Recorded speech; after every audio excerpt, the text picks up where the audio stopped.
என்ன நடவடிக்கைகள் நம்ம எடுத்திருக்கோம் அப்படிங்கிறத நம்ம சொல்றதுக்காக தான் முக்கியமாக இன்றைக்கு செய்தியாளர்களை சந்திக்கிறோம். இந்த பழனியுடைய அடிவாரத்தில் இருக்கக்கூடிய தண்டபாணி மடத்துக்கு சொந்தமான அந்த நிலத்தை பொறுத்த வரைக்கும் ஏற்கனவே பார்த்தீங்கன்னா பல முறை அந்த இடத்தை ரிஜிஸ்டர் பண்ணக்கூடாது யாருக்கும் அப்படின்னு சொல்லிட்டு பழனி கோயிலுடைய ஜேசி மூலயமாக சப் ரிஜிஸ்டர் ஆஃபீஸ்க்கும் டிஸ்ட்ரிக்ட் ரிஜிஸ்டர் ஆஃபீஸ்க்கும் பல முறை கடிதங்கள் வழங்கப்பட்டிருக்குது.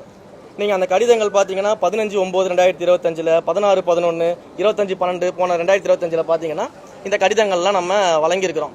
இதை தாண்டி கடந்த மார்ச் மாதம் 2026 மார்ச் மாதம் 27ஆம் தேதி அன்னைக்கு பார்த்தீங்கன்னா அந்த லேண்டை திரும்ப ரிஜிஸ்ட்ரேஷன் பண்ணுறதுக்கு ட்ரை பண்ணியிருக்கிறாங்க.